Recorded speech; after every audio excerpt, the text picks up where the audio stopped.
मला तर बाबा सरकारी नोकरी मधलाच नवरा हवाय बघ. आणि पुणे मुंबईला सेटल असला तर मस्तच ना. मला कसाही चालेल, टकला काळा, पण सरकारी नोकरी पाहिजे. या ग, आपल्या शेजारच्या शितलीचं लग्न झालं ना. हो ना, किती भारी झालंय ग. कसलं भारी. मला नाही आवडला बाई मुलगा. का? अगं टकलाय तो. अगं त्याला काय होतंय, सरकारी नोकरी आहे सरकारी नोकरी. काय सांगतेस? मग मस्त. हा काय ग, तुझं काय, तुला कसं वाटला? अगं छान आहे ग, सरकारी नोकरी आहे. हे गजदादा ये ना. बस ना गज दादा. बोला, काय म्हणताय? काय मग गजा दादा, तू एमपीएससी युपीएससी ची एक्झाम देतोयस म्हणे. कधी लागणार की तुला नोकरी? चाललेत प्रयत्न, लागेल लवकरच. लवकर लवकर करा, म्हणजे तुला चांगली बायको मिळेल. सुशिक्षित, गोरी, मस्त. मिळेल मिळेल. आणि जर नोकरी लागलीच नाही मग नाही मिळणार. म्हणजे तुमचं असं म्हणणं आहे की नोकरी असेल तरच लग्न होईल माझं, नाही तर नाही. हो, आजकालच्या मुलींना हवं काय असतं, नोकरीच हवी असते. मस्त 2 BHK फ्लॅट, लक्झरियस लाईफ, पैसा आणि नुसती आईश. म्हणजे तुमच्या तिघींचं असं म्हणणं आहे की एक चांगली नोकरी, घरदार असेल त्याच्याशिवाय तुम्ही लग्न करणार नाही. नाहीच. मला तर बाबा सरकारी नोकरी मधलाच नवरा हवाय बघ. आणि पुणे मुंबईला सेटल असला तर मस्तच ना. मला कसाही चालेल, टकला काळा, पण सरकारी नोकरी पाहिजे.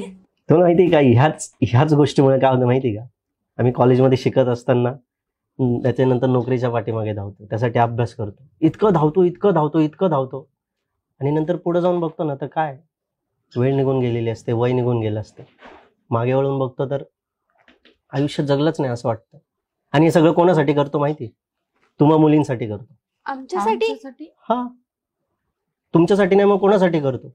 लग्न झाल्यानंतर आपल्या घरात बायको येणार, बायकोला व्यवस्थित घर पाहिजे, राहायला चांगली जागा पाहिजे, शहरात पाहिजे, तिला गावात नकोय, तिला शेणामातीचं घर नकोय, तिला सिमेंटचं घर पाहिजे, फरची पाहिजे खाली, मुलगा मराठी शाळेत नको, इंग्लिश शाळेत म्हणजे पाहिजे. म्हणजे एवढं सगळं आम्ही करायचं, अपेक्षा ठेवायच्या. आणि ह्या अपेक्षांमुळे काय होतं रे, वय निघून जातं. बरं तुम्ही एवढं बोलताय, मला एक सांगा, तुमच्याकडे 2 व्हीलर आहे? कधी घेतलेली? खूप वर्ष झाले आता त्याला. त्याची 4 चाकी झाली का? नाही. घराचा बंगला झालाय का? नाही. आहे तिथंच आहेत ना तुम्ही पण? हो. मग तुम्हाला असं का वाटतं, म्हणजे तुमच्या वडिलांनी एवढ्या 40-50 वयापर्यंत आता त्यांना जर 2 चाकीची 4 चाकी नाही करता आली, किंवा घराचा जर बंगला नाही करता आला, तर मग तुमची काय अपेक्षा आहे की एका 20-25 किंवा 25-30 वर्षाच्या मुलाने एवढं सगळं तुमच्यासाठी अरेंज केलं पाहिजे, म्हणजे त्याच्याकडे घर पाहिजे, गाडी पाहिजे, बंगला पाहिजे 25-30 या वयात? ही कोणती अपेक्षा आहे तुमची? आणि तुम्हाला काय वाटतं, जर नोकरीला जर कोणी नसेल तर त्याचं लग्न होणार नाही होणार का? नाही रे दादा.